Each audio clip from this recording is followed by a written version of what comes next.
నవతత్వం అంటే వీతరాగ భయక్రోధ మన్మయా మాముపశ్రితాః బహవో జ్ఞాన తపసా భూతా మద్భావమాగతాః.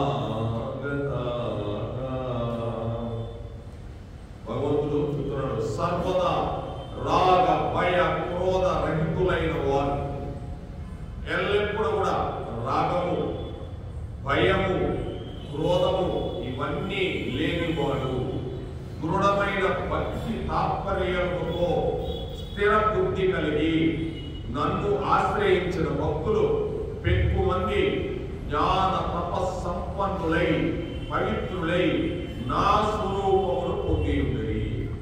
అంటే ఇంకా ఈ స్వరూపమే ఉన్నది. ఇంకా భగవంతుడు ఎలా ఉంటాడో అలా నువ్వు కూడా నాకు చేసుకో.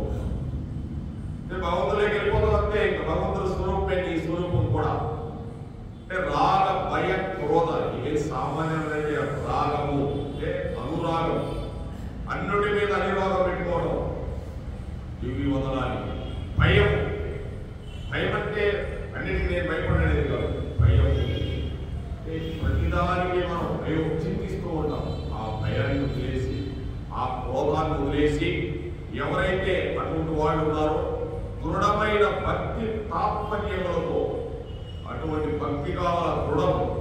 భగవంతుడు ఉన్నాడు, పరమాత్ముడు ఉన్నాడు, నాలో ఉన్నాడు అనేది కానీ మనం తెలుసుకుంటే స్థిర బుద్ధి వస్తుంది. మంచి బుద్ధి కంటే స్థిరంగా ఉండిపోతాడు. ఎన్ని జరుగుతున్నా కూడా అతను డ్యూటీ చేస్తున్నాడు, స్థిరంగా ఉంటాడు. ఆ విధంగా నన్ను ఆశ్రయించిన భక్తులు ఆ విధంగా స్థిర బుద్ధి కలిగి నన్ను అంటే భగవంతుని ఆశ్రయించడం అంటే భగవంతుడు ఏం చెప్పాడో భగవంతుని ఆశ్రయించడం. అదే ఆశ్రయించడం అంటే భగవంతుడికి నమస్కారం చేసుకుంటాం కాదంటే భగవంతుడు చెప్పింది మనం తెలుసుకోవాలా. లేకపోతే ఎలా తెలిసిందండి? నేను 3 రోజులు హోమం చేశారు. అరే ఈ హోమం ఎవరు చేస్తారంటే గౌడీ మఠం గుంటూరులో ఉన్న శ్రీ శ్రీ శ్రీ ముని మహారాజు గారి ఆధ్వర్యంలో ఈ యొక్క సుదర్శన హోమం జరిగిందంటారే కానీ ఇంకెవరి గురించి చెప్పరు. ఎందుకంటే మన ముని మహారాజు గారు ఆధ్వర్యంలో చేశాడు ఇదంతా. అందుకోసం ఆయన పేరు తెలుసుకుంటే మనకు అర్థం ఎవరు చేసి గౌడీ మఠం. అలా కృష్ణ పరమాత్ముడు లేదని తెలుసుకుంటే కదా భక్తి వచ్చేది. తెలియకపోతే ఏమొస్తుంది? రాదు అని భగవంతుడు చెప్పేది. కనుక నన్ను ఆశ్రయించిన భక్తులు ఎక్కువ మంది జ్ఞాన సంపన్నులై తపస్సంపన్నులై. జ్ఞానం అంటే అదే తెలుసుకోవడమే జ్ఞానము. తెలుసుకొని దాన్ని అమలులో పెట్టడమే, ఆచరించడమే జ్ఞానం. అంటే జ్ఞానం అంటే తెలుసుకొని ఆచరించడమే జ్ఞానం అయిపోయినట్టు. ఇంకా అంతకంటే ఏం లేదు. పిల్లవాడు స్కూల్కి వెళ్ళిన తర్వాత ఇంటాడంటే వచ్చి చదువుకోవాలా, చదువుకొని దాన్ని ఆచరణలో పెట్టి ఎగ్జామ్ రాయగలిగితే వాడు పాస్ అయిపోతాడు. అంటే ఇది కూడా అంటే ఏదైనా కార్యాచరణం చేయవలసిందే. వాడు పవిత్రుడై నా స్వరూపముని పొంది ఉన్నారయ్యా అని భగవంతుడు మనకి ఒక్కని చెప్తున్నాడు. ఇప్పుడు 5000 సంవత్సరాల కింద చెప్పింది ఈ మధ్య కాలం. అప్పుడెప్పుడో చెప్పింది ఎప్పుడు 400 కోట్ల సంవత్సరాల కింద సూర్య భగవానుడు చెప్పాడు భగవంతుడు. ఈ విధంగా భగవంతుడు చెప్తున్నాడు.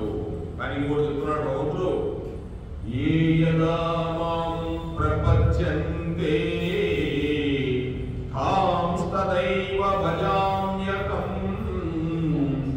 మమ వద్మానువర్తంతే మనుష్యాక పార్థ సర్వసకా.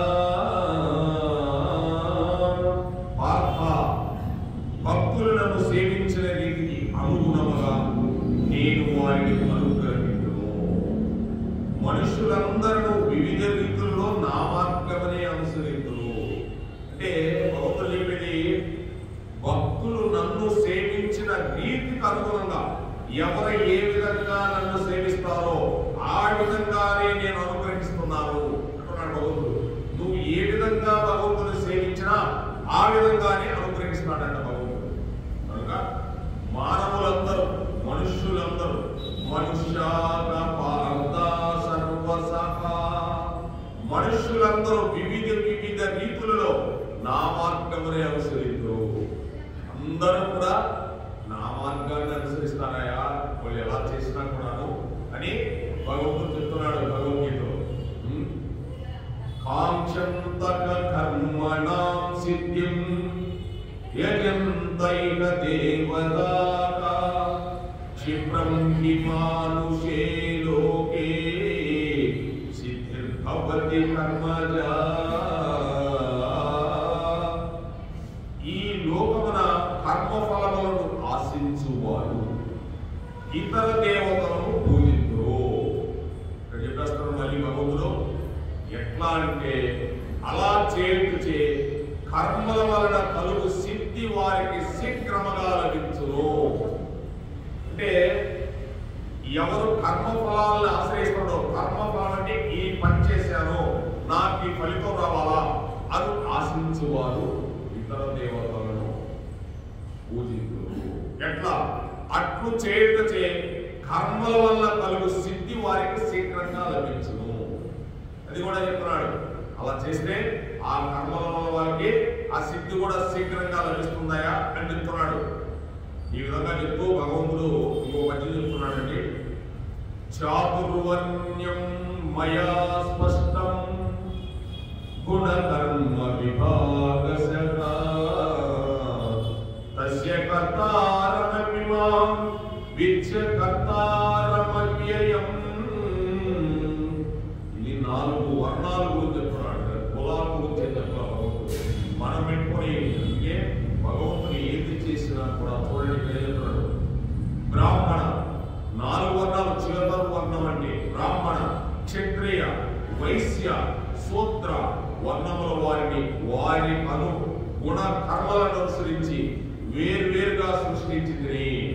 ఈ సృష్టి కార్యక్రమంలో నేనే కర్తనైనను శాశ్వతుడను పరమేశ్వరుడైన నన్ను వాస్తవంగా అకర్తులుగా తెలుసుకున్నాము. అంటే ఇక్కడ బ్రాహ్మణులు అంటే వాళ్ళు చేయవలసిన పని ఏం చేయాలి? బ్రాహ్మణులు అంటే ఇది హెడ్, అంటే భక్తులు ఇది ఇంతవరకు.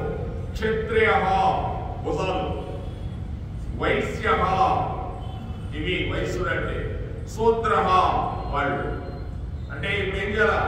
బ్రాహ్మణుడు అంటే భక్తులు ఏం చేయాల? మేధ జ్ఞానాన్ని చెప్పాలి. క్షత్రియుడు ఏం చేయాలి? యుద్ధం చేయాలి.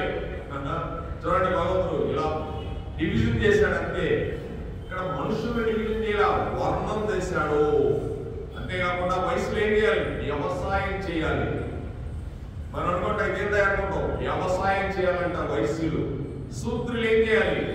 ఏ పని చేయాలో ఆ పని చేయాలో. ఇది 4 వర్ణాలుగా నేను చేశానయా అని వేరువేరుగా సృష్టించారు. ఇక్కడ మనుషులు కాదు, వర్ణాలని. వర్ణాలని ఇక్కడ మనుషులు అనుకోకూడదు. క్షత్రియ యుద్ధం, మరి శివాజీ క్షత్రియ యుద్ధం చేశాడా లేదా? రామచంద్రుడు యుద్ధం చేశాడా లేదా? క్షత్రియుడు కోసం భగవంతుడు ఎక్కడ మతాలు కానీ ఎక్కడ ఏమి చెప్పాలి. ఈ భగవద్గీత కనుక భగవద్గీత పాలకపోతే నీకై నీవి ఆనందిస్తున్న వాడు విన్నాడా వినలేదా వినకపోయాడా నాకు అవసరం. కృష్ణ పరమాత్ముడు చెప్పింది నేను చేయగలిగితే కృష్ణ నాకు అంతకంటే ఆనందం లేదు. ఒక్క పనన్నా చేస్తే చాలు అని అనుకుంటే చాలు. కోసం భగవద్గీత అంత క్షుణ్ణంగా చెప్పిందండి, వేరే చెప్పాల. ఈ విధంగా చెప్తూ ఉన్నాడు భగవంతుడు. చెప్తూ కిం కర్మ కిమర్మేతి కవయో వ్యత్రమోహితాః తతే కర్మ ప్రవక్ష్యామి యజ్ఞాత్వా మోక్షసే శుభాత్. కర్మ అనగానేమి అకర్మ అనగానేమి ఈ విషయము నిర్ణయించుటలో విద్వాంసులు సైతము భ్రాంతికి లోనవుతున్నారు, అర్జున తికమకపడుతున్నారు. కావున కర్మ తత్వమును నీకు చక్కగా విశదపరచదని విలుము. దానిని తెలుసుకుని నీవు అశుభముల నుండి అనగా ఈ కర్మ బంధముల నుండి ముక్తుడయ్యను అర్జున. నీ భగవంతుడు ఈ కర్మ బంధాల నుండి మనల్ని ఎలా ముక్తులు కావాలో చెప్తున్నాడండి.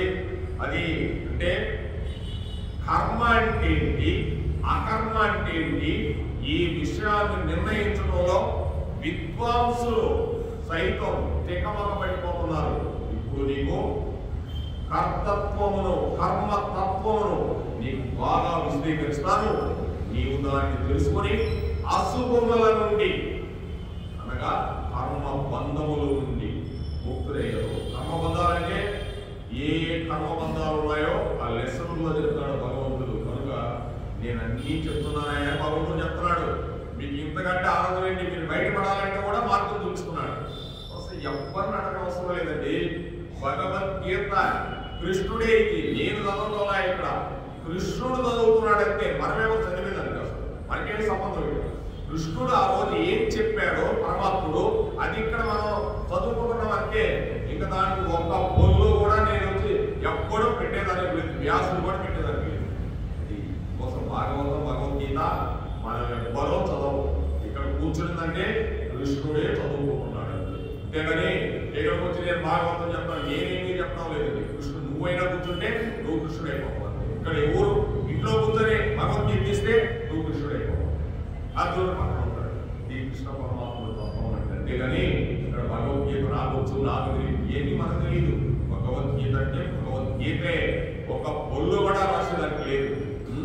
అందుకోసం భగవంతుడు చెప్తున్నాడు కర్మణో హ్యపి బోధవ్యం బోధవ్యం చ వికర్మణః అకర్మణస్య బోధవ్యం గహనా కర్మణో గతిః.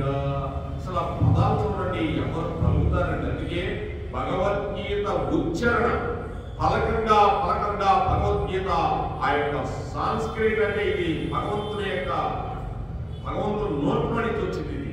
ఇది ఇది దైవ యొక్క ఇది దైవ లిపి అంటారు.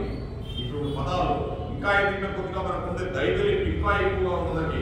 ఆ పదాలు కర్మణో హ్యపి బోధవ్యం బోధవ్యం చ వికర్మణః అకర్మణస్య బోధవ్యం గహనా కర్మణో గతిః.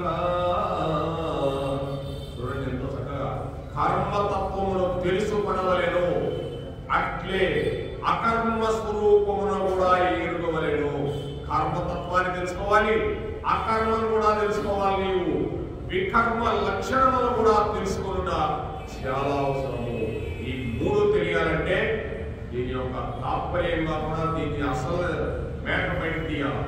కనుక మూడు రకాలుగా చెప్పాడు ఇక్కడ. కర్మతత్వము, అకర్మ స్వరూపం. మరి ఆ అకర్మ స్వరూపం ఎట్లుంటది, కర్మ తత్వం ఎట్లుంటది, ఈ రెండు కాకుండా వికర్మ లక్షణాలు అది వికర్మ ఒకటి ఉంది. ఈ మూడు లక్షణాలు తెలుసుకుంటా చాలా అవసరం అవుతున్నా. ప్రతి మానవుడికి ఈ మూడు తెలుసుకోవాలని చెప్తున్నాడు.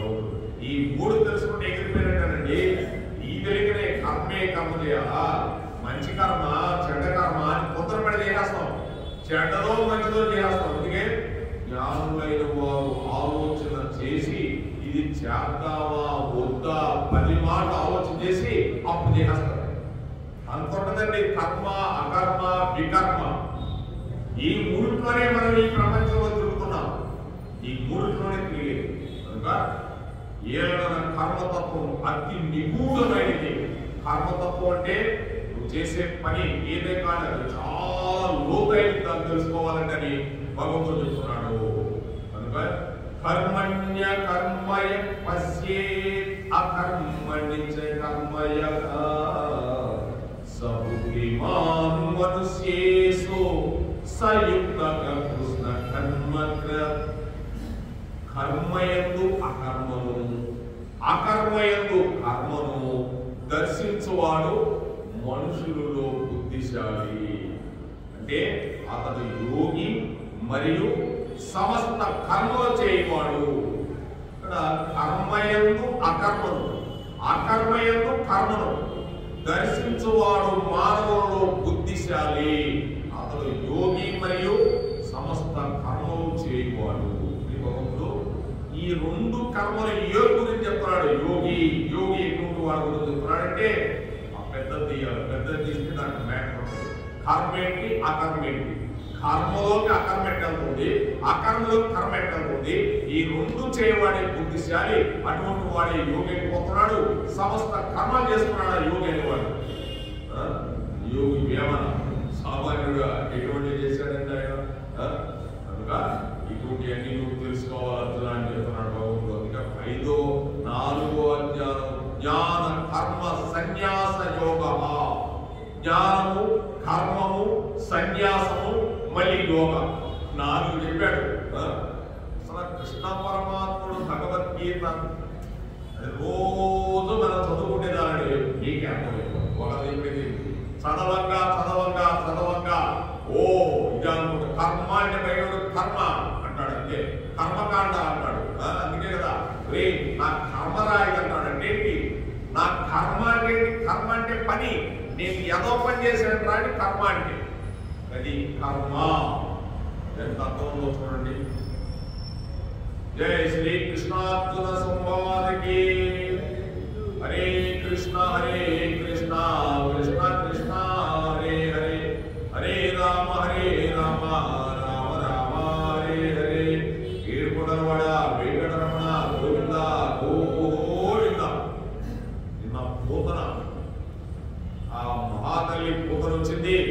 కృష్ణ పరమాత్ముడు ఆవులో ఉన్న విషాన్నంతా గబగబా లాగేశాడు. 2 పుట్టకాలకే లాగేశాడు. చక్కగా కృష్ణుడు దగ్గర పెట్టుకొని మరి తాగనేలా తిప్పుకొని, అరే నాయన నా పాలు తాగరా, నువ్వు తాగితే ఇంత అందగాడివి ఎంత అయిపోతావురా అని చెప్పి తొందరగా యశోదా రోగిని అంత దూరంలో పరిగెత్తుకొని వచ్చే వారే పెట్టేసింది. తొందరగా అయిపోవాలి. చూడండి మీరు ఆ గోకులానికి పోతే ఎంత పెద్ద ఇల్లు స్వామి మంది, స్తంభాలు స్తంభాలు 2 స్తంభాలు. నువ్వు అక్కడ నిలబడి చూస్తే అక్కడ దాకా కనిపిస్తుంటాయి. ఒక స్తంభంలో నిలబడ్డాడు పిల్లవాడు, అది రౌండ్గా ఉంటాయి. ఇంకా మళ్ళీ చూడలేవు, రౌండ్గా ఉంటాయి. పిల్లవాడు ఎవరైనా స్తంభాలు దాటుకుంటే కనిపించదు. అందుకే యశోదమ్మ కనిపించేవాడు కాదు, పట్టుకుందామండి. ఆశ్చర్యం అసలు స్తంభాలు ఎక్కడికి వచ్చినాయి వచ్చినాయని తెలియదు.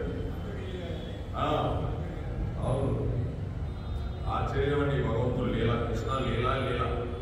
ఈ విధంగా కృష్ణుడు ఆవులో ఉన్న ఆ యొక్క 2 కుక్కలకే ఆ గుండెలలో ఉన్న ప్రాణముల దగ్గర నుంచి ఆవిడ శరీరంలో ఉన్న శక్తిని అంతటిని లాగేశాడు. ఇప్పటి వరకు తాగు తాగు అన్నమే తప్ప వదులు వదులు అనడం తెలియదు ఎవరికి, యశోదమ్మకి. ఇప్పుడు ఏమంటుంది పోతున్నా, ఒరే వదలరా బాబు, ఎంతో మంది పిల్లలు చూసినా కానీ నీలాంటి పిల్లలు చూడలేదురా బాబు, వదలరా బాబు అంటుంది. పట్టుకుంటే వదులుతాడా? వదలడు. అంటే పట్టుకోవటం వరకే మనం ఆ పాదాలు, కృష్ణ పాదాలు పట్టుకుంటే దాని ఏడుకొండల వాడి పాదాలు పట్టుకుంటే వదలండి. ఆ పట్టుకోవటంలోనే ఉంది. పట్టుకుంటే గట్టిగా పట్టుకోవాలి. భగవంతుడు వదలకూడదు, జారిపోతాం మనం. కోసం ఎన్ని జన్మల నుంచి జారిపోతున్నాడో స్వామి, నన్ను గట్టిగా పట్టుకో అంటే ఎవరి కోసం పట్టుకుంటాను? నేను పట్టుకున్నా. నేను చిన్నపిల్లవాడు ఏమంటాడని అమ్మా గట్టిగా పట్టుకుంటాడు. పడిపోతున్నాను గట్టిగా వాటిని సట్ట వేసుకుంటుంది. నన్ను కూడా గట్టిగా పట్టుకోవాయా, నాకు ఎన్ని జన్మల నుంచి దారిపోతున్నాను భక్తిలో నుంచి, ఈ జన్మలోనే నన్ను పట్టుకో. నిజంగానండి, ఎన్ని జన్మల నుంచి దారిపోతున్నాను నేను, ఈ జన్మలో అయినా పట్టుకో కృష్ణ అంటే పైకి లాగేస్తాను. అది వదలడు. పట్టుకున్నాడంటే వదలడు. వదిలేడా? వదల. ఆమె లాగేసుకుంటున్నాడు. ఆమె జన్మ లేదు, ఇంకెక్కడ ఉంది ఆమె జన్మ? ఈ విధంగా ఆ యొక్క పూతన కామరూపం, మరలా కామరూపం ధరించి గిరగిరా గిరా గిరా గిరా తిరుగుతూ ఆ ఇంట్లో నుంచి బయటపడిపోయింది. పడిపోతే ఆ గోకులం యొక్క ఆ పొలాల్లో పడిపోయింది. 13 కిలోమీటర్లు ఉందంట ఆవిడ యొక్క శరీరం.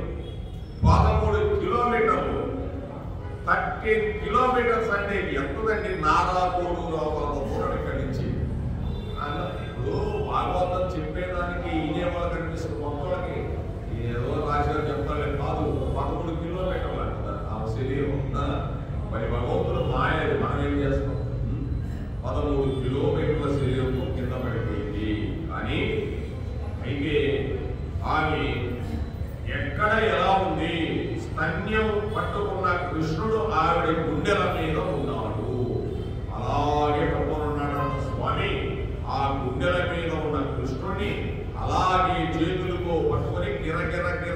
తిరుగుతూ పడిపోయిందంట కృష్ణ పరమాత్మ. 13 కిలోమీటర్లకి ఎక్కడ ఉంటాడు ఆ గలుసైపోయి ఆయన పైన గుండెల మీద ఉన్నాడు. నిజంగానే ఇస్తాడు బొమ్మ. ఎక్కడో అసలు ఎవడ కనిపిస్తాడు, ఎంతో ఎక్కువ. ఆమె కూరలు నాగటి చాలలా ఉన్నాయంట. నాగేలు ఎలా దున్నుతామో అలా ఉన్నాయంట. ఎలా ఉంటాయి నాగేలి? దున్నితే మట్టితో పెకలించుకోవాల్సింది ఎద్దులు దున్నుతుంటే. ముగ్గురంధ్రాలు పెద్ద కొండ గుహల్లా ఉన్నాయంట. కానీ మోహన్ గారు చూశాడండి లైవ్, అందుకోసం ఆయన రాయలేడు కానీ అందరూ రాయలేదు. పర్వత శిఖరంలా ఉన్నాయంట.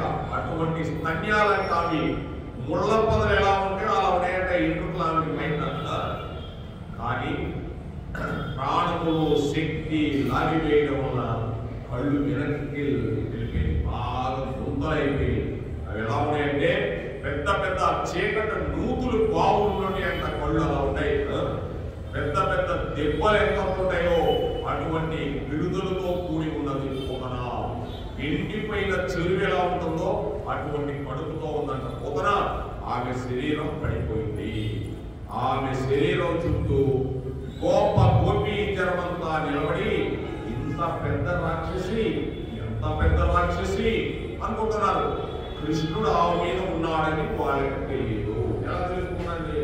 ఎక్కడో ఎత్తు 11 కిలోమీటర్లకి ఎంత ఎత్తు ఒక చెరువు అంటే మనం చూస్తే ఒక 2 కిలోమీటర్లు ఉంటుంది, 3 కిలోమీటర్ల చెరువు. 13 కిలోమీటర్లు అంటే కంటికే అలా చేశాడు మరి భగవంతుడు. ఆమె కృష్ణుడు ఉన్నాడనే విషయం యశోద రోహిణికి మాత్రమే తెలుసు. ఎందుకో ఆమె దగ్గర పాల్దాకున్నాడు కాబట్టి వాళ్ళకి మాత్రమే తెలుసు. వీళ్ళందరికీ తెలియదు. అసలు ఆ పోతను వచ్చింది తెలియదు, ఇక్కడ వ్యవహారం జరిగింది తెలియదు, మనకు మాత్రమే తెలుసు. అంటే ఈ కలియుగంలో భాగవతాన్ని ఇంటున్న వారు, చదువుకున్న వారికి మాత్రమే ఇప్పుడు జరుగుతున్న ఈ లీల, అన్ని లీలలే లేదు. ఈ లీల వెళ్తున్నాం కాబట్టి ఈరోజు మనం గోకులంలో పూతను చూస్తున్నాం అంతే. ఇక్కడెక్కడ దొరకలే. ఆ పూతను అక్కడ చూసుకుని పెద్ద పెద్ద నూతులు, పళ్ళు, పెద్ద పెద్ద చెరువు, పడుపు. చెరువు అర్థం చేసుకోవడమే. అలా మనం ఆ కృష్ణ పరమాత్మ లీలలు అర్థం చేసుకోవాలి. ఇద్దరు కూడా రోహిణి యశోదులు అయ్యో పిల్లాడంటూ పూతన భుజాల మీద ఉండి పర్వతం ఎక్కినట్టు ఎక్కారంట వాళ్ళు. ఎక్కి పిల్లవాడు ఎక్కడ ఉన్నాడని వెతుక్కుంటున్నారంట. అసలు ఆ శరీరం మీద ఎందుకంటే పసికూర అయిన కృష్ణుడికి ప్రమాదం జరిగి ఉంటుందని వాళ్ళు అనుకున్నారు. కానీ కృష్ణ పరమాత్ముడు చక్కగా నవ్వుతూ హాయిగా గుండెల మీద పడుకొని ఏమీ తెలియని వాడులా కాళ్ళు 2 ఆకాశంలో పెట్టి చేతులు ఎత్తి ఓ పోసి నవ్వుతూ ఉన్నాడు. వాళ్ళు ఎంత అదృష్టమో పిల్లవాడు బతికాడని యశోద రోహిణి పిల్లవాడిని సంకల వేసుకొని చిన్నగా మెట్లు దిగి కిందకు వచ్చేసారు. చూసారండి, ఏం తెలియదంట పూతన శరీరం మీద ఆడుకుంటున్నాడంటే ఎంత అదృష్టవంతురాల పూతన సామాన్యురాలు కాదు. అందుకే దీనికి ఒక చెప్పాలి కానీ అది సరైన పూతన ఎవరనేది గోపాల ప్రభు గారు చెప్పాలి. కొంతమంది బలి చక్రవర్తి ఆయన ఏదో చెప్తారు కానీ ఆయనే చెప్పాలి. రేపు అయిన తర్వాత పూతన ఎవరో మీరే చెప్పాలి. మాకు తెలియదండి. నీలంగూలిన దాని పెన్ను రముపై నిర్భీతి క్రీడముప్పను బాలారమ్మని ఊపుర తెచ్చుకుని సంసర్శించి అరాచుచున్ గోలాంగూలము త్రిప్పి గోవు రజమున్ గోమాత్రంబు తల్లి దప్పాలంగంబు గోమయము కలిగిన 12 నామంబులను ఏం చేశారు వీళ్ళిద్దరు కలిసి? వాళ్ళ పిల్లవాడిని ఎత్తుకుని భుజం మీద పెట్టుకుని ఎంత అదృష్టమమ్మా పిల్లవాడు బ్రతికాడు అనుకుని క్రిందకి దిగి ఇంత పెద్ద శరీరంతో ఈ రాక్షసి క్రింద పడిపోతే పిల్లవాడు భయపడి ఉంటాడని వాళ్ళు అనుకున్నారు. వాళ్ళు అనుకుని ఆయనగా భయం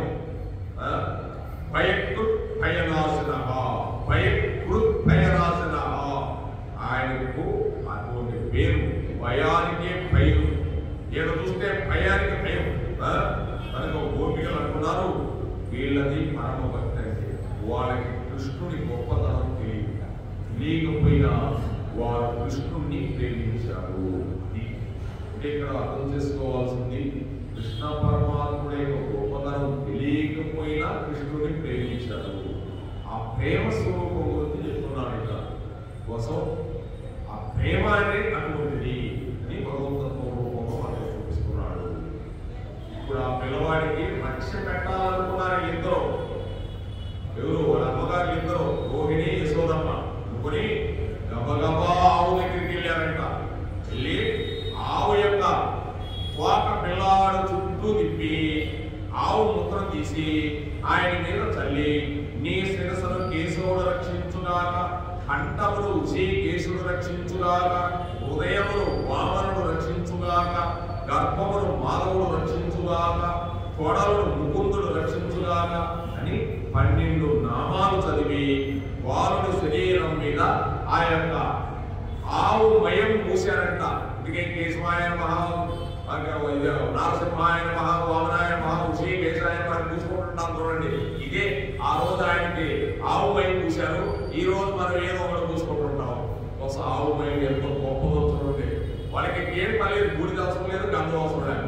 ఆవు ఉంది, ఆవు పంచకం, ఆవు తోక, ఆవు మయం ఏంటితోనే అంతేనండి. సర్వమంగళప్రదం, ఇంతకంటే ఏం కావాలి? సర్వమంగళప్రదం. గొప్పెమ్మలు పెట్టాలా ఈరోజు పండగ నెలలో ముందు ఆవు నుంచి గొప్పెమ్మలు పెట్టుకోవాలి ఒక్కసారి అయినా. అది పెడితేనే దానికి అర్థం. 30 రోజుల్లో ఒక్క రోజన్నా పెట్టాలి. సరే, ఈ విధంగా వాళ్ళు అన్ని అంగాలకు రక్ష పెట్టారంట. ఆవుతో పెట్టి వాళ్ళు ఆవు యొక్క పంచకం తీసి స్వామి శీర్షం మీద తల్లారు. ఎందుకంటే ఎందుకే కదండి, గోమాత దగ్గరికి మనం కూడా పాటలు కొట్టుకుంటాం. కొట్టుకొని ఆవు అయిన పంచకం ఉంటే అసలు నీళ్ళు చదువుకొని పక్కన పెట్టుకొని వస్తాం. అంటే 33 కోట్ల తేడాలో ఉన్నారు గోమాతలు, గొప్ప గోమాత. ఆయన మనసులో నవ్వుకుంటున్నాడు. ఇంతలో ఒక చిత్రమైన సంఘటన జరిగింది. వీళ్ళకి బట్టిరా అనుకో నవ్వుకుంటున్నాడు కృష్ణ పరమాత్ముడు. నందవ్రజములకు పూతన రావడానికి పూర్వము నందుడు మొదలుకెళ్ళున్నాడు. ఎందుకంటే కంసరాజుకి ఈయన సామంతుడు కాబట్టి ఈయన కప్పం కట్టి రావాలంట. కప్పం కట్టేదానికి కంసుడి దగ్గరికి వెళ్ళాడు నంద మహారాజు.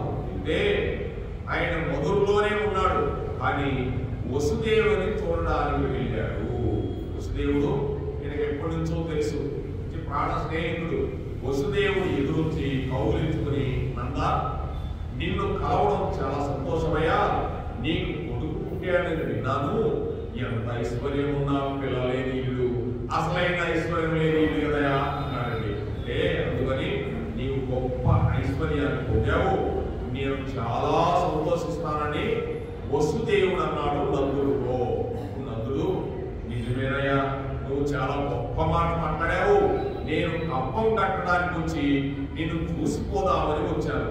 నీకు 6 కుమారులు పుట్టాడంట కదా, కానీ 6 కంసుడు దుష్టుడు సంహరించాడంట కదా అని అడిగాడండి. నందుడు అడిగితే 7వది ఆడపిల్ల అంట కదా, ఆడపిల్లను కూడా దుర్మార్గుడు సంహరించకపోతే ఆకాశంలోకి ఎగిరిపోయిందంట అమ్మాయి, అవునా అని అడిగాడు.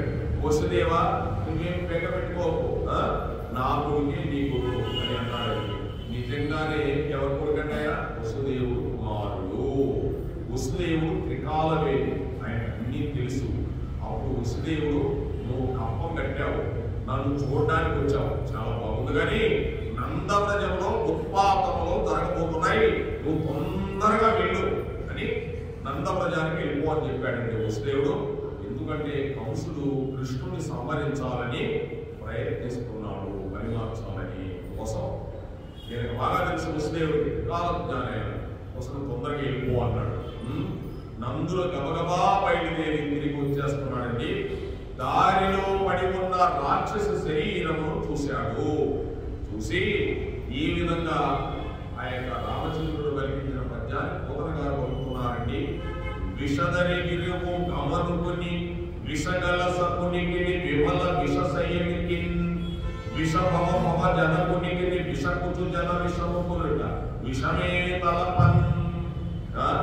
విషమును ధరించినటువంటి పాములకు శత్రువైన కరుకుమనుకుని తన వాహనముగా పెట్టుకున్న వాడికి కంఠమునందు హాలాహలమని నిలుపుకున్న మహాపురుషుడైన పరమశివుని స్నేహితునికి విషముల నీళ్ల నుండి పుట్టిన పద్మము నుండి పుట్టిన బ్రహ్మగారి తండ్రి అయిన వాడికి నీళ్లలో పాము మీద పడుకునే అలవాటు ఉన్నవాడికి ఒక స్త్రీ సైన్యము నుండి వచ్చిన విషం త్రాగడం ఒక విషయమా? అందుకని త్రాగేశాడు. అది అంటే ఆయన నీళ్ళలో కొనుక్కున్న పావు మీద కొనుక్కోనున్నాడు స్వామి. అటువంటి స్వామి ఆ విషాన్ని ధరించిన ఆ యొక్క గరుత్మంతుల మీద ఎగిరిపోయే స్వామి అటువంటి విషాన్ని చూసి ఆయనకి ఏమైనా అయ్యా కనుక విషాన్ని కూడా తాగేశాడు అని రామచంద్రుడు కోపం చేత పలికించాడు. కూడా మిత్రుడు విషాలు ఆయన ఏం చేస్తాయని ఆయనే సృష్టించడం అయితే ఈ నందాదులు అటువైపు నుంచి వస్తున్నారు. దారిలో పోతన శరీరం అడ్డంగా పడిపోయింది. చూశాడు వసుదేవుడు చెప్పింది యథార్థమని గ్రహించాడు. నందవ్రజంలో ఉత్పాతము వస్తుందని వసుదేవుడు చెప్పాడు. ఇక్కడ రాక్షసి పడిపోయింది. వెంటనే గొడ్డలు ధరించాడు. ఆ శరీరాన్ని ముక్కలుగా తెగనరికాడండి. ఆ శరీరం అంతటిని ఊరికి దూరంగా తీసుకువెళ్ళి పెద్ద కుప్ప వేసి ఎండు కట్టెలు తెచ్చి దాని చుట్టూ పేర్చి తైలం పోసి అగ్నిహోత్రాన్ని వెలిగించాడు. ఆవిడ రాక్షసి శరీరం కొవ్వుతో నిండిపోయింది కాబట్టి అది కాలుతున్నప్పుడు దుర్వాసన వస్తుంది అని వీళ్ళందరూ కూడా అక్కడి నుంచి వెనక్కి తిరిగి వెళ్ళిపోయారు. వెళ్ళిపోతే పొగలి కాలు బహువ దేహమున అగరు పరిమళములు పొగలు పెట్టలే దేహ కల్మషములు శ్రీహరి ముఖమున త్రావబడుటది భూవరేణ్య. అగరబొత్తులు కాలిపోతుంటే ఎటువంటి సువాసన వస్తుందో పూతన కాలిపోతూ ఉంటే అటువంటి సువాసన వచ్చిందంట. వస్తే కృష్ణుడు పూతన పాలు తాగేటప్పుడు పాలతో పాటు ఆమె శరీరంలో ఉన్న పాపమును కూడా తాగేశాడు. కనుక మిగిలిపోయిందంటే పుణ్యము మాత్రమే ఉంది. కోసం పుణ్యము పాపము రెండు ఉంటాయి. కనుక నాకేం చేయాలి? ఇప్పుడు నా పాపాన్ని తీసేసుకోవాలి స్వామి, ఇక పుణ్యమే మిగిలిపోతుంది. అది కోసం పుణ్యం పాపం రెండు ఉంటాయండి. దేనికి తగ్గిట్లే ఇస్తానే నేను బాగా పాపం చేశాను కాబట్టి 2 దేవాలయాలు కట్టిస్తానంటే దేవాలయాలు కట్టించిన పుణ్యం వేరే దాంట్లో వేస్తాడు. ఈ పాపం మటుకు అనుభవించాల్సింది. దేనికి దానికి తప్పదండి. అంటే దేనికి దానికి కోసం ఈ పూతన యొక్క శరీరం అలా కాలిపోతుంటే సుగంధమైన వాసనలతో వెదజల్లుతూ ఉంది. హరిదల మీద పదములు కరములు చన్ను గుడిచి కలిసిన మాత్రం హరి జనని పగతి పరగతి కరిగం ధృతముగా అసురాంగనయము. ఆవిడ తల్లిలా వచ్చింది కానీ తల్లి కాదు. తల్లిలా పాలించింది కానీ తల్లిలా పిల్లాన్ని పెంచాలని ఇవ్వలేదు. సంపాలని వచ్చింది కానీ తల్లి ఎలా ఒళ్ళో పెట్టుకుంటుందో అలా పెట్టుకుంది పూతన. తల్లి ఎలా కన్యం నోట్లో పెట్టుకుందో అలా పెట్టింది. పిల్లవాడిని తలను తల్లి వలె దగ్గర పెట్టుకుంది. ఇలా పెట్టుకున్నంత మాత్రము చేత కృష్ణుడు కాళ్ళు చేతులు తగిలినంత మాత్రము చేత నిజంగా శ్రీమన్నారాయణుడికి తల్లి ఉంటే ఏ లోకములకు వెళుతుందో ఆ లోకానికి పూతన వెళ్ళిపోయింది.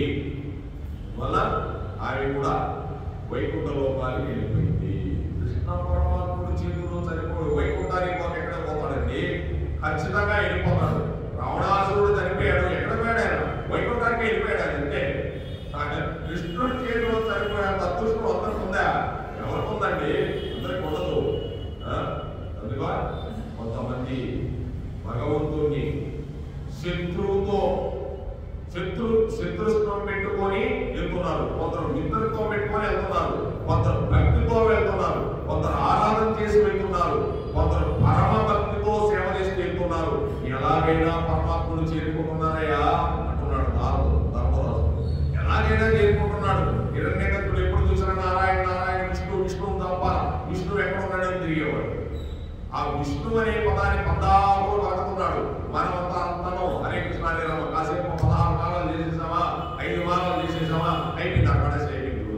అలా కాదు, ఆయన హిరణ్యకశిపుడు చేసింది. ఎక్కడున్నాడు విష్ణు? నిద్రపోతున్నా విష్ణువే, పడుకుంటున్నా విష్ణువే, ఏం చేస్తున్నా విష్ణువే వచ్చేవాడు. ఆయన అందుకోసం ఆయన నిజంగానే కనిపించాడు. ఆయన ఎప్పుడు విష్ణువునే ధ్యానిస్తుంటాడు కోపంతో, శత్రుత్వంతో.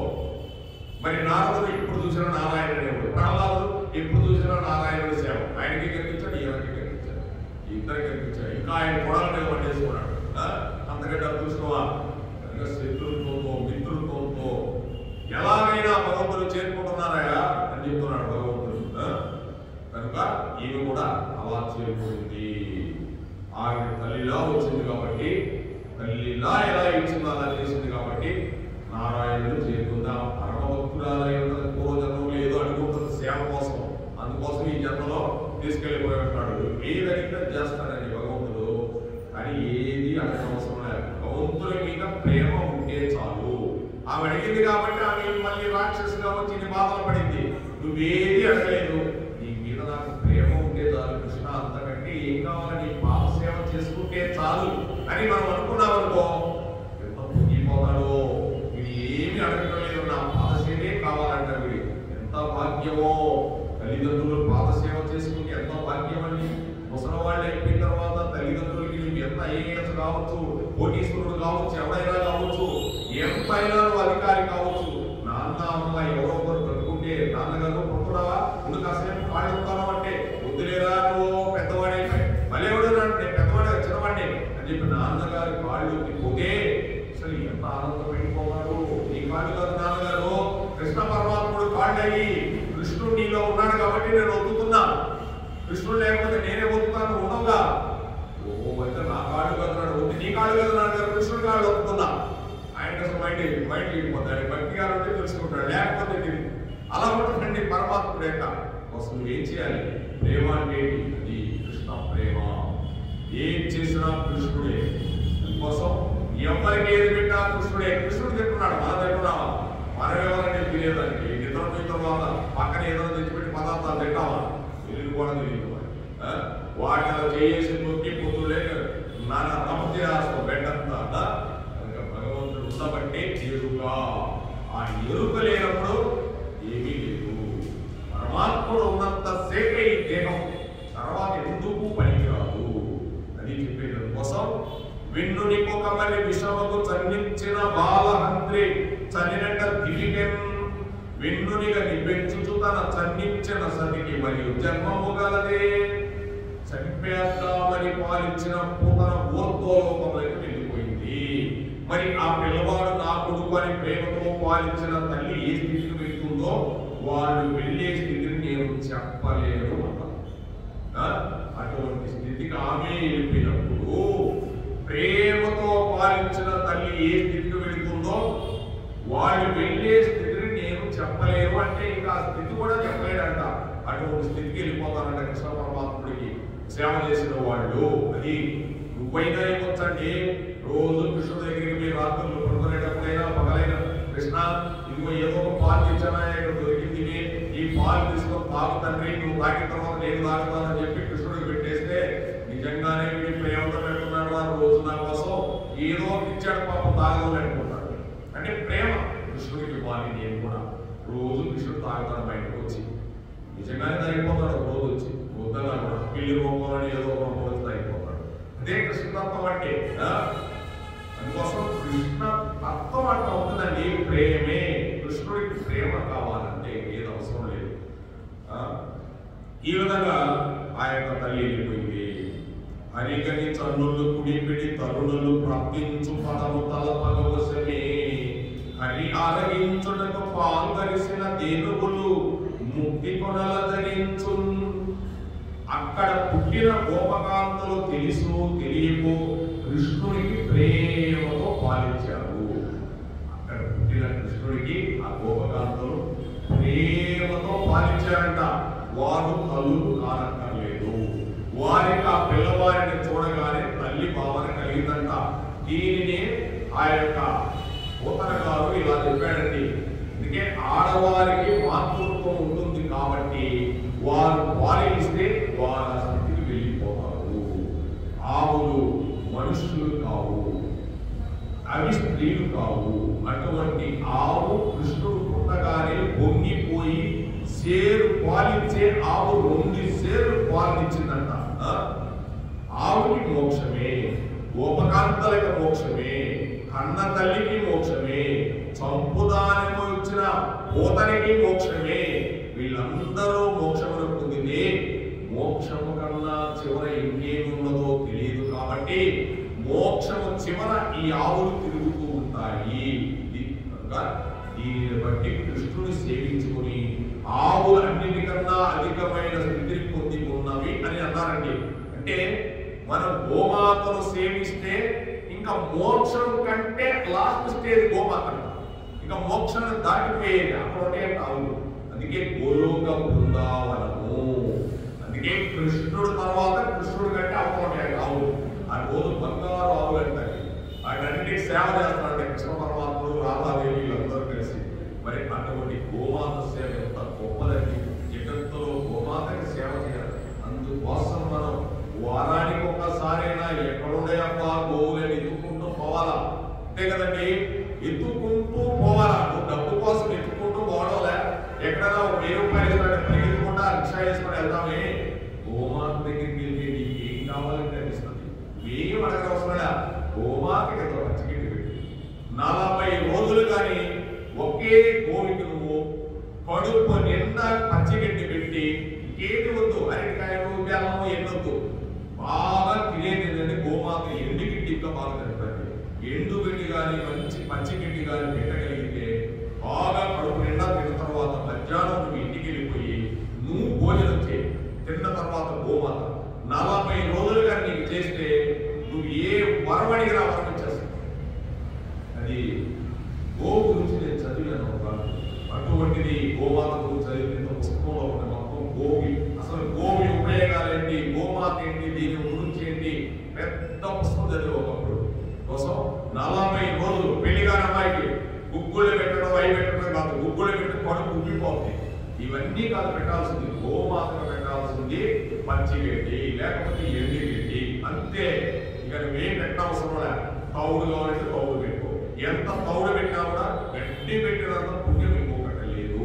మనం ఆ అద్దుడు బండరాలు, ఈ కళ్ళు బండరాలు తిన్నంత మాత్రం కడుపు నిండదు, రకరకాలుగా ఉంటుంది. నువ్వు చక్కగా ఏం తినాలో ఆ టయానికి అన్నం తిన్నావు అనుకో కడుపు నిండుకో. అలాగే గోమాతకి గడ్డే పెట్టాలి. పెడితే 40 రోజులు పెట్టాలంటే 40 రోజులు ఖచ్చితంగా పెడితే అమ్మాయికి పెళ్ళైపోతుంది. దాని అనుమానం లేదు, అమ్మాయికి పెళ్ళైపోతుంది. వాళ్ళకి ఏం కావాలంటే దరిద్రం వదిలిపోద్ది. ఈ పూజారుల దగ్గరికి పోయి అనుకూల ఈ శనగలు బాగా పెట్టారు, ఇన్ని శనగలు తీసుకుని పెడతారు, వాటికి నిప్పుకుంటుందండి. అదొక పాపం. తెలియదండి వీళ్ళందరికీ బెల్లం ఇంత బెల్లం చేసి పెడతారు. ఎందుకంటే నేను దోషాలు దగ్గర నాకు 7 ఏళ్ళు చూసేవాళ్ళు. వాళ్ళందరినీ 20 సంవత్సరాలు చెప్పి నా మైండ్ పోయేది, వాళ్ళకి వదిలేసి. ఎందుకంటే వాళ్ళు తెచ్చేది పోసేది ఆ బయట ఒక ఆవు కట్టేసి ఉన్నాము. ఆవు ఎన్ని తింటున్నది అందుకోసం లోన్ కట్టేసారు. ఈ లోన్గా చెప్పడం కాదు. అలా గోమాతకు మనం అలా పెట్టాలి. అంటే మధ్యాహ్నం తప్పులే బాగా పెట్టి ఆకలి తినేసి 40 రోజులు నీకు ఏ వరం కావాలంటే అవడం చేసుకోవడం కోసం ఆవులు అధికమైన మోక్ష స్థితి కంటే పైభాగంలో ఉంటాయంటారు గోమాత. ఇది పూతన సంహార ఘట్టము. ఈ ఘట్టము మనం తాత్వికంగా పరిశీలన చేయాలి. భాగవత దశమ స్కందము ఉపనిషత్తుల జ్ఞానము. ఉపనిషత్తుల సారాంశము భగవద్గీత, ఉపనిషత్తుల జ్ఞానము భాగవతం. రెండు ఒకటే అని భగవద్గీతే భాగవతం. కానీ అది వేరు, ఇది భక్తులతో కలిసి ఉంటుంది. అక్కడ అర్జునుడితో మాత్రమే ఉంటుంది. ఇక్కడ చాలా మంది భక్తులు భగవంతుడు రావడం, ఇక్కడ ఎన్ని కర్మలు చేయడం, మంచి మంచి అన్ని మనకు అవన్నీ చూపిస్తాడు దీంట్లో. అందుకోసం ఆవిడ కోరు పూతన. కానీ అమర కోశము పునాది దేహం అంటే పూతనకు అర్థం చెప్పింది. దేహమును పవిత్రం చేయడానికి పూతన అని పేరు. ఈ దేహాన్ని అమర కోశం అంటే ఈ దేహం, దీన్ని పవిత్రం చేసేదానికి పూతన అని. ఈ పునాది దేహం, ఈ పూతనే పునాది దేహం అంటే ఇది పూతంత కాదు. మనకి సంబంధించిన ఒక వస్తువును చూపించి ఇది ఎవరిది అని ప్రశ్నిస్తే నాది అని చెప్తాం. ఓకే, అలానే ఇది నా చేయి, ఇది నా మోకాలు, ఇది నా కన్ను అని మనకి సంబంధించినవి చెప్తాము. అయితే ఇప్పుడు నేను అనబడే నువ్వు ఎవరో? నేను అంటున్నావు. ఇప్పుడు నేను అనేవాడు నువ్వు ఎవరో? ఇది నా కన్ను, ఇది నా చెయ్యి, ఇది నా మోకాలు, ఇది నా చూపులు, ఇవన్నీ చెప్తున్నావు. కానీ ఇక్కడ ఏం చెప్తున్నాడు? నేను అనబడే నువ్వు ఎవరు? అన్నిటికీ నేను. అందరూ నేనంటే చెప్పింది ముందుగా నేను చెప్పానండి, ఆయన కాదు నేను చెప్పానండి అంటారు. నేను ఆయన అంటాడు నేనండి అంటాడు. నేను ఎవరు? అందరూ నేనే అని ఎవరో దానికి జవాబు మనకే తెలియదు. అదే పెద్ద అజ్ఞానము. నేను అంటున్నది ఏది అంటే తెలియక నేను చీకటితో అజ్ఞానంతో కప్పివేశాము. నేను అన్నదాన్ని చీకటితో అజ్ఞానంతో కప్పివేశాము. అదే పూతన. నేను అంటున్నది నుండి నేను అంటే అజ్ఞానము, అహంకారము, అవిద్య. నేను నాది పక్కన చెబుతుంది. నేను నాది రెండు పదాలే. నేను నాది. నేను అనేది అబద్ధము. కానీ ఈ అబద్ధములకు నాది అనేది మరి ఒక అబద్ధము. అంతే కదండి. నేను ఉంటాను ఎక్కడన్నా ఉండను. నాది ఉంటానా? నాది ఉందా? ఉండదు. ఇది నా ఇల్లు అని ఎవరైనా అడిగారనుకో, ఇది మీ ఇల్లేనండి. ఇది నాదేనండి. నీదా? నువ్వేమైనా ఇంటికి రాళ్ళు తెచ్చి తయారు చేసి కట్టావా? లేకపోతే మేస్త్రివా? లేకపోతే ఈ స్థలం నీదా? కొంతకాలం నీది. రేపు వెళ్ళిపోయి ఇంకొకటి కొంటాడు. వాడి స్థలం వాడిదా? వాడి కాదు. అందుకే మహావిష్ణువు నవ్వుతూ ఉంటాడంట ప్రతిరోజు కూడా. ఈ లావాదేవీలు జరిగేటప్పుడు భూమి మీద ఎన్ని లావాదేవీలు, ఎంతమంది రాజులు, అసలు ఎంతమంది రాజులు వచ్చారో భూమంతా నాదన్నోరు ఒక్కడు ఉన్నాడు. కారే రాజులు రాజ్యము ఏరియా రాజులు ఆ రాజ్యములు ఏరి ఈ భూమంతా నాదనుకొని గుప్తంగా తీసుకున్నవాడు ఒక్కడైనా ఈ భూమి మీద చూపించగలరా? ఒక్కడిని చూపించలే. నాది నాదను ఎంతమంది పోయారు. అందుకోసం స్వామి నవ్వుతూ ఉంటాడంట. చూసేవా లక్ష్మి ఇది నాది అనుకున్నాడు. ఈ రోజు నాది అన్న రిజిస్ట్రేషన్ దగ్గరికి పోయి అయిపోతానే ఏమంటాడు? బయటికి పోతానే నేను కొనేసానయ్యా, ఇది ఈ రోజు నుంచి నాది. ఆయన ఉంటాడు నేను అమ్మేశాను, నాది కాదు ఆయనది అంటాడు. ఆయన అంటాడు రేపు రిజిస్ట్రేషన్ పోక ఆయనకి, ఆయన నాది అంటాడు. నాది అన్నోళ్ళు ఎంతమంది పోయాలండి? ఉన్నారా? కనుక నీది కాదు, అది సత్యము. అది ఒక్కటే సత్యము. ఎవరో ఆదివరా స్వామి, ఆయన ఒక్కడే సత్యం. నాదంటావేంటి? నాది భూవ. కనుక ఈ అబద్ధమునకు నాది మరి ఒక అబద్ధం. దీనికి అస్తిత్వము లేదు, స్థితం లేదు. దీనికి ఏమందండి?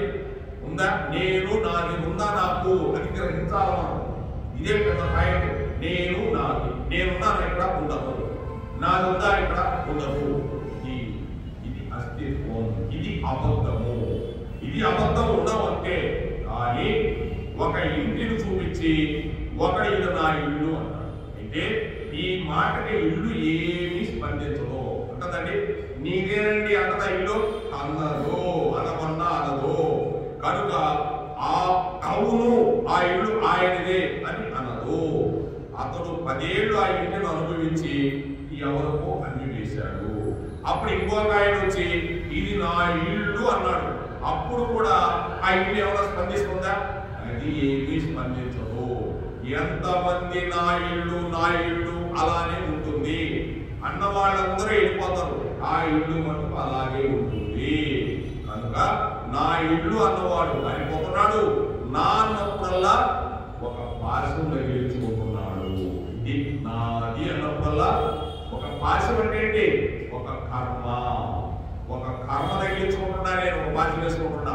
నాది అన్నప్పుడల్లా ఎన్ని వేసుకుంటే అంత పశువు అవుతున్నాడు. పశువుకి అజ్ఞానము, అవిద్య ఉంటాయి. పశువుకి జ్ఞానం ఉందంటే లేదు. ఇది మా ఓనర్ గారి, ఈ ఎకరా మా ఓనర్ గారిది, ఇక్కడ పచ్చిగడ్డి నేను వేయకూడదు, పక్క దాంట్లో వేస్తాను అంటదా? అందో ఓనర్ లేదు, ఎవరు లేదు, పచ్చిగడ్డి దొరికింది, ఎవరైనా చేస్తాను. అంటే దానికి అజ్ఞానం. నాకు కూడా అజ్ఞానమే. ఇది నాది అంటున్నా, ఇది నీది కాదురా అంటున్నాడు భగవంతుడు. ఇది నేది అంటున్నా, నువ్వు ఉండవు, ఇక నీదేమవుతుంది. అది అజ్ఞానం అంటే. భాషను తగిలించుకుంటున్నా నాది అని కోసం ఇది బాగా అర్థం చేసుకోవాలా. ఏది మంది కాదు అంతే. కనుక అంటే అజ్ఞానము అవిద్య. అవిద్య అంటే వాడు ఏదో చెప్తాడు తెలియక దాన్ని అవిద్య అంటాడు. ఆ అవిద్యను పట్టుకొని ఇదంతా నాకు తెలుసు అంటుంటాడు. అవిద్య అంటే తెలియక నాకు తెలుసు అంటాడు. దాన్ని నేను నాది. ఇది అజ్ఞానము. అవిద్య అంటే నేను నాది. అజ్ఞానము నేను, అవిద్య నాది అంటాడు. అంటే నీది కాదు నీది అంటున్నాడు. దాని గురించే ఈ రెండు కూడా పోతన రెండు స్థానములు. ఇప్పుడు ఇందులో నుంచి విషయములను ఇస్తుంది. విషయమే విషము, విషయమే విషము. కనుక దేహము ఎప్పుడూ సుఖమనే కోరుతుంది. కానీ దేహ సంబంధమైన సుఖములు విషముతో సమానమైనవి. ఇప్పుడు పోతన గురించి మనం పక్కన పెట్టేయాలా? ఎందుకంటే పోతనలో నుంచి వచ్చిన 2 స్తన్యములు కూడా విషములే, విషయములు వస్తున్నాయి. కానీ దాని నుంచి విషం వస్తుంది. కానీ మనం ఏమనుకుంటున్నాము? ఈ విషయాన్ని విషముతో సమానమైన అని తెలుసుకోలేకపోతున్నాం. ఈ దేహ సంబంధమైన సుఖాన్ని ఇది సుఖము అనుకుంటున్నాం, ఇది విషము అని తెలుసుకోలేకపోతున్నాము. అవి ఎప్పటికీ దేహి సూక్ష్మ రూపము తెలియనివ్వవు. సూక్ష్మ రూపం ఉందండి మనలో ఒకటి. ఆ సూక్ష్మ రూపమును ఈ దేహము తెలియనివ్వదు. ఎంతసేపు నీకు సుఖాన్ని కోరుతుంది. నిన్ను సుఖం తప్పితే నిన్ను కష్టపెట్టనీయదు. దేహమే సుఖం కోరుతుంది. ఈ దేహమే సుఖం. నువ్వు నాలుగు మీద మంచి రుచి తింటే సుఖం, చెడుగా మంచి మాట వింటే సుఖం లేదు. చెడ్డ మాట వింటే వాళ్ళ గురించి చెప్తే బాగా సుఖం దానికి. అప్పుడు అలా అయిపోయారా? ఇంకేమైపోయారు? అంతే. ముక్కుతో వాసన, మంచి వాసన చూస్తే బాగుండదు, చెడ్డ వాసన అయితే బాగుంటుంది. కనుక ఈ శరీరానికి ఏం కావాలా? ఏ సుఖం కోరుతుందో ఈ శరీరం ఆ సుఖానికి కలిగెడుతుంది బయటికి. ఇది సుఖం కాదురా, సుఖం సుఖం అని తెలుసుకోలేకపోతున్నారా నువ్వు? ఇది ఎప్పటికీ సుఖం కాదంటే కాదు, కాసేపు సుఖం అనిపిస్తాను. నాలుగు మీద కాసేపు వేసుకుంటాడు. మరి అది సుఖం కాసేపు ఎలా మత్తు పదార్థం కాదు, అది మరి సుఖం ఉందంటాడు. అది దిగిపోయిన తర్వాత సుఖం లేదు, మళ్ళీ సుఖం కోసం పరిగెడుతున్నాడు. ఇదే అజ్ఞానము, ఇదే అవిద్య.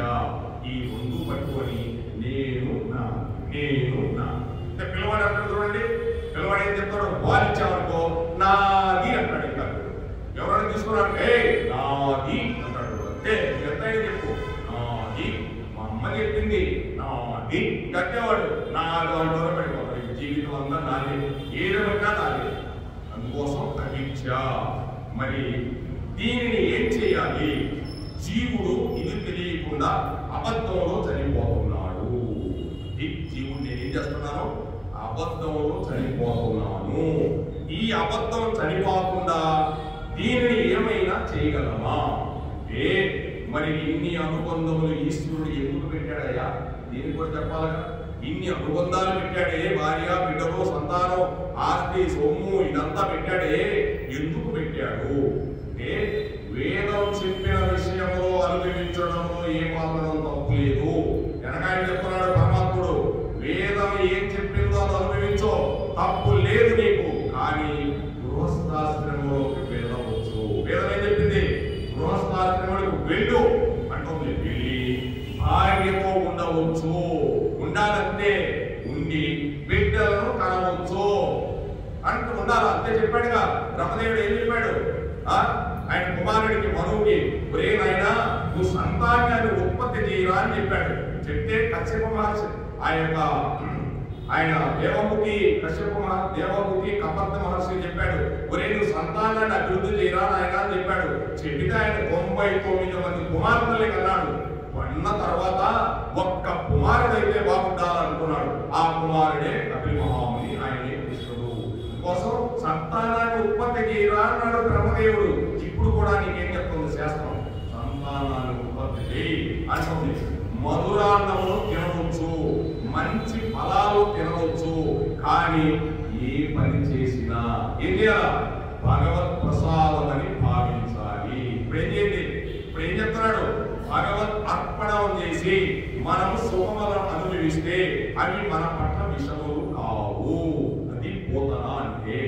కనుక భగవంతుణ్ణి విస్మరిస్తే అవి విషాలైపోతున్నాయి. భగవంతుని స్మరిస్తూ నువ్వు తింటే అవి సుఖాలైపోతున్నాయి. కాబట్టి వేదం ఏం చెప్తుంది? వేదం ఏం చెప్పిందో అది చేయి, నువ్వు అమృతములైపోతున్నాయి. భగవంతునికి అర్పించడం వల్ల లోపల శుద్ధి జరుగుతుంది.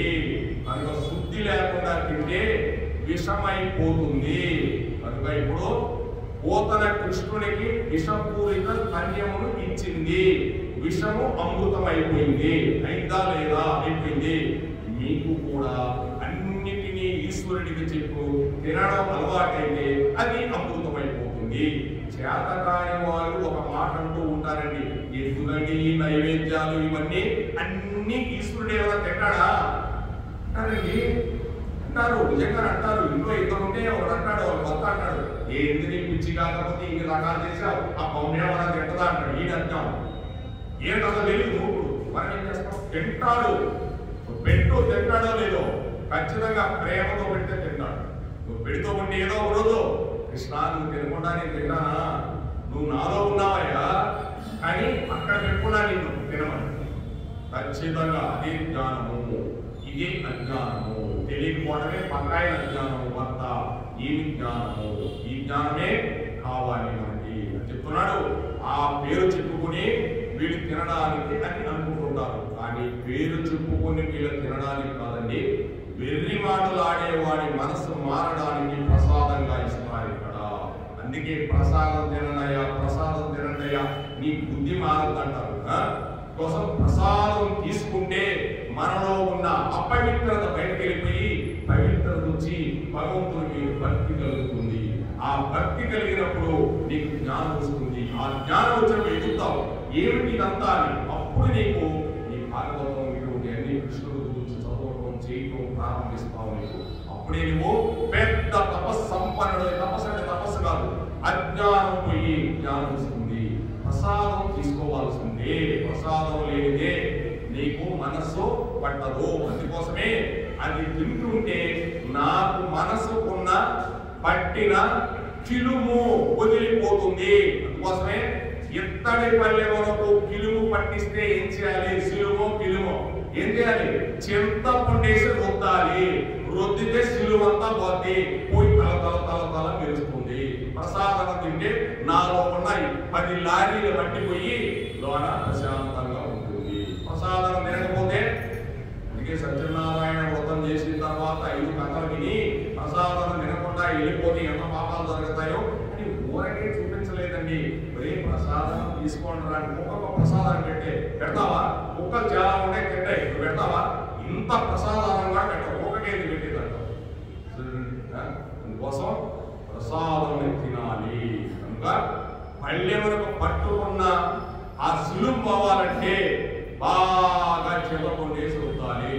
అందుకే గరుడు వాహనం మన పల్లెల్లో రామాలయంలో బాగా ఆయన ఇత్తడిది సులువు బట్టి 10 సంవత్సరానికే తీస్తారు. గవర్నమెంట్ తీసి 2 కేజీలు చింతపండు తెచ్చేవాళ్ళ పల్లెల్లో తెస్తే ఆయన పొద్దున కూర్చొని దానికి తోమితే మేళ మేళ మేళ మెరిసిపోయేవాడు గరుడు వాహనం పల్లెల్లో.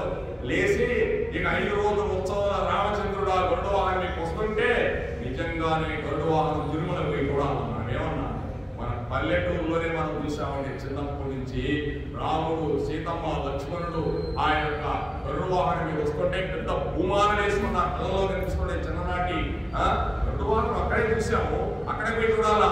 కనుక అక్కడే పోయి దేవుడు ఉన్నాడా, ఇక్కడ ఉన్నాడు.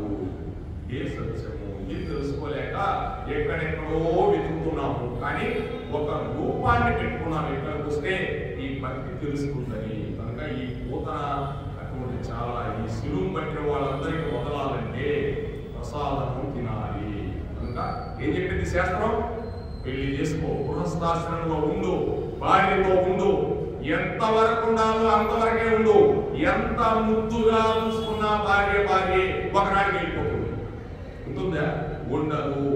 ఎంత ముద్దుగా ఈ శరీరాన్ని తీసుకున్నా ఇది ముసలి వయసు అయిపోతుంది.